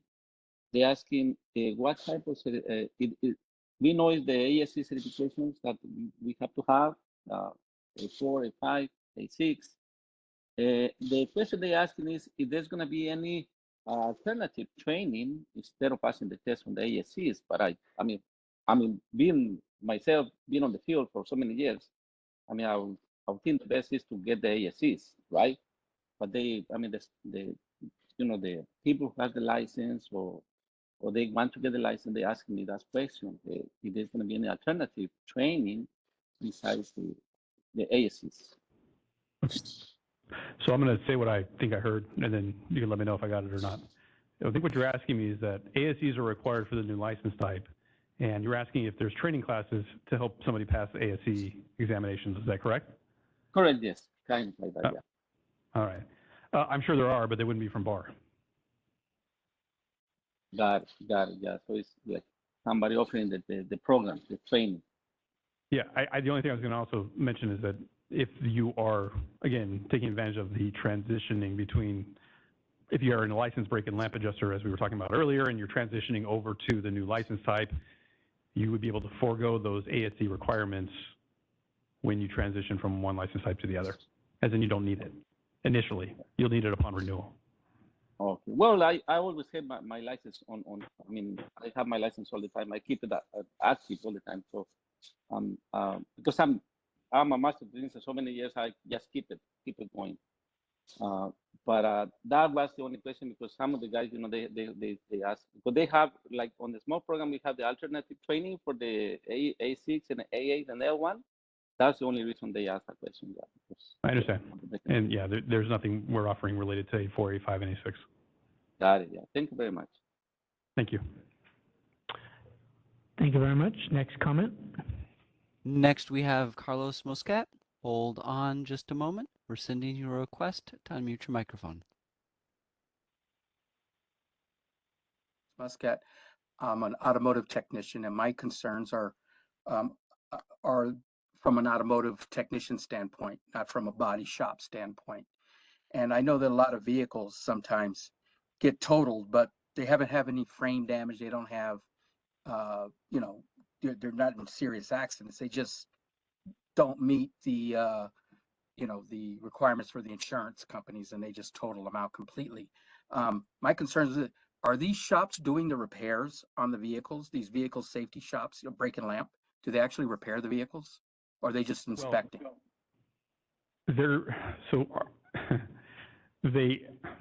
They are not required. So if you're thinking like in smog check world, you have to be a smog check technician in order to perform smog check repairs, right? We have that in process. We have that in place because there's a cost waiver. If you spend so much money having repairs performed for smog check by a licensed technician, you get a waiver. That world doesn't exist in safety. No, the station has to be able to perform the repairs. That's why they can't be a smog check test only station that wants to transition over to have a safety systems inspection station as well. They have to be able to perform the repairs, but they're not the ones that have to do the repairs. It's automotive repair, and so anybody can perform the automotive repair. So my question would be, why is it such a minimal ASE requirement then? These systems are very complicated. We're dealing with CAN systems. We're dealing with ADAS systems. They're directly tied into the ABS, the vehicle stability control. In some cases, the steering angle sensor, for that matter.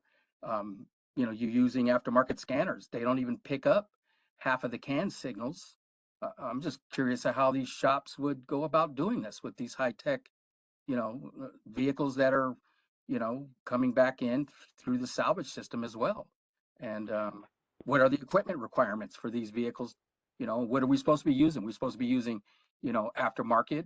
I prefer OEM scanners. They pick up all the CAN codes where the aftermarket doesn't.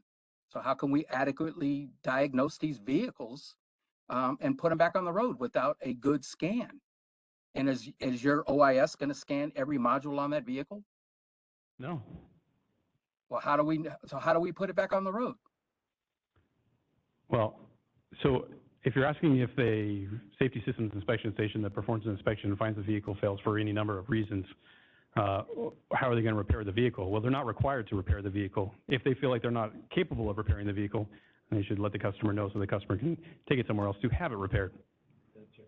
Well, what I mean is, like, say that in order for me, say I decided I wanted to do a vehicle safety, get the license and do some of these inspections. The requirement that I would put on myself would be, I would only want to scan that vehicle with an OEM scanner because it's the only way I'm going to pick up every CAN code and figure out every PID on the vehicle, whether it's safe to be out there or not, without using an aftermarket scanner. So my question would be on the equipment that would be mandatory for these shops or for myself. And you know, I didn't see anything in the manual, being that, you know, we might have to be bonded. I mean, which is not a bad idea anyway. But so the manual is an inspection manual as opposed to a repair manual. And that's probably the reason why you didn't see it in there, because I wouldn't expect them to plug in an OEM scanner to check all of the systems of every vehicle that is OBD equipped. Well, I'm just saying that for me to be able to want to do this, I mean, if I'm putting my name on it at the end of the day, I want to make sure that every safety system on that vehicle is functioning correctly. And if it's not, even though we do what does the OIS machine do? You say you plug it in for the OBD2. Is it just checking for real basic stuff, or is it actually checking every PID? No, it's basically identifying the vehicle, so we're making sure that it's the car that's being inputted for inspection. Oh, so it's just checking VIN number. And other, yes, vehicle identifying information. Wow. So I would basically be saying that vehicle's okay without even giving it a proper look over. Well, so the OBD scan is a portion of the vehicle safety and system inspection. It's not the only part. Okay. Yeah. Okay, sir. Thank you. Have a nice day. Thank you. Thank you. Any more comments on the WebEx? Next, we have Christina. Hold on just a moment, Christina. We're sending you a request to unmute your microphone.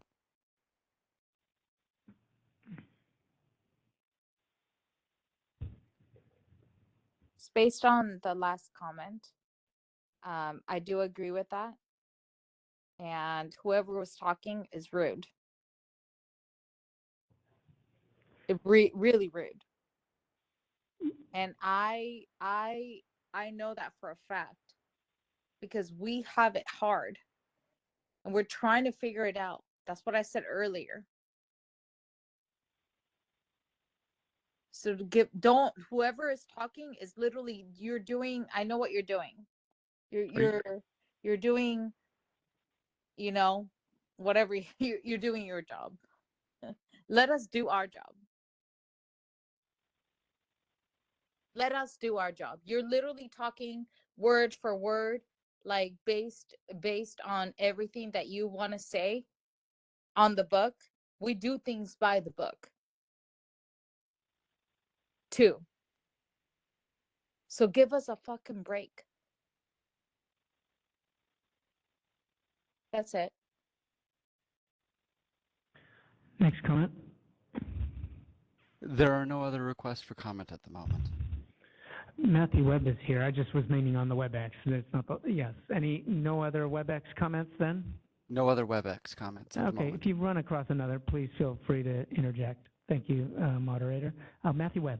I'll say this quickly, but just to put it in perspective, I have some, I guess, experience with inspection programs in other states. And I would say that the inspection program here is very similar, so it's on the right track. Okay. And I don't think it's easy to get off into the weeds and say, we should measure every inch. And I mean, you can get into a million things on a car. Well, for sure. But if you look at the basic safety inspection programs that are in like Texas, Louisiana, I'm familiar with those a little bit. Very similar. They're checking the same things, and I think that's the intent of this program. I just wanted to say that for the benefit of everybody that's listening, since it's not going to be perfect. And again, I didn't design the program, but it seems like it's on the right track from at least the standpoint of you compare it to other programs that are out there. Not saying that they're perfect either, but it seems like it's on the right track.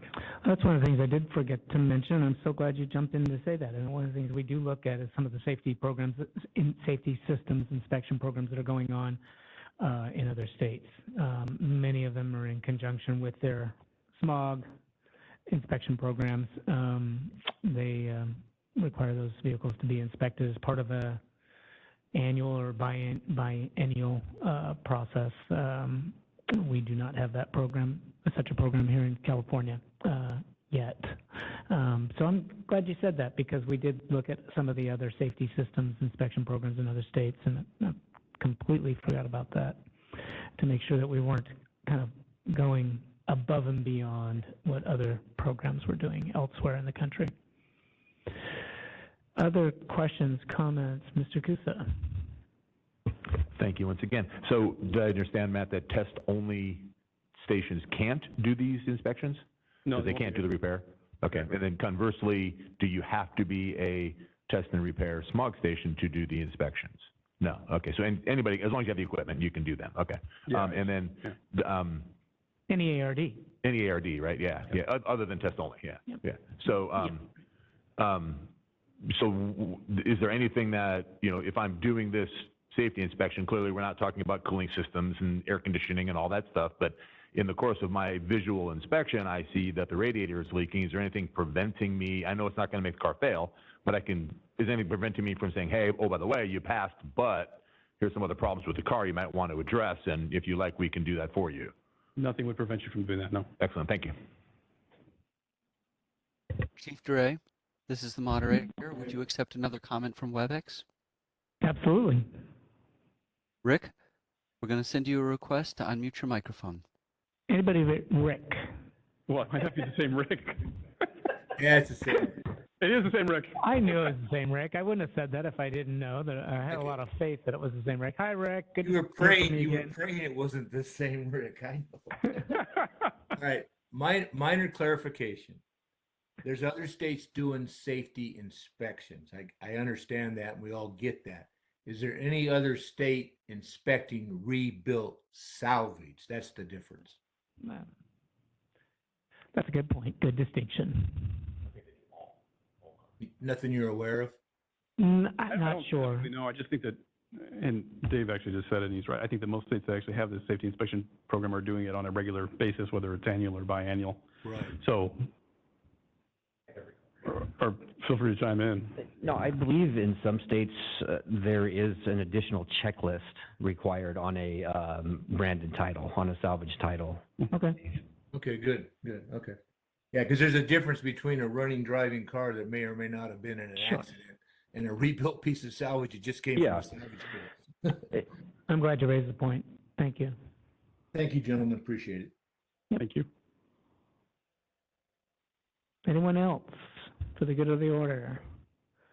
All right, stay tuned. The regulation is still being worked on. We're going to reconvene internally to consider some of these excellent comments that we received, especially about the grandparenting of the licensees and the 18-month date. That's just in kind of a placeholder drafted.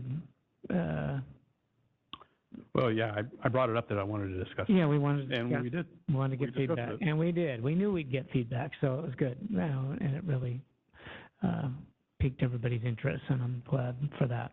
That's Would the you purpose of accept these another workshops, public honestly. comment? We have one more comment. Yes, please. Yes. All right. Forgive me, I'm not going to attempt your name, but We're going to send you a request to unmute your microphone. My question is, this is Greg Ramirez on Power Auto. My question is for 2016 motorcycles that they have OBD2, will those be inspected as well for the OBD2? Yeah. Okay. Yeah, motorcycles are part of the inspection. Yeah, And if it is OBD equipped, then you would have to do an OBD scan, yeah. I hadn't thought about it. Good question. That's a good question. As a shop that doesn't work on motorcycles, would I have to work on the motorcycle, or can I say no, thank you? No, if you don't want or you don't have the tools or equipment necessary, I mean, or as a matter of policy, you don't accept certain kinds of cars or trucks, then you would just not accept it for an inspection. Just like smog check in that way. Yeah. All right. Have we exhausted everybody? It's been a long day. Okay.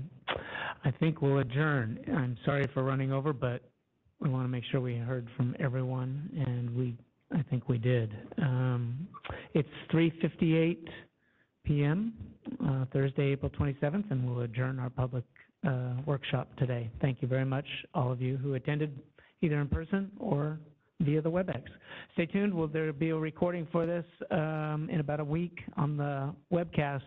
If you want to go back and check some of the comments and responses, you'll be able to do so. Have a good evening.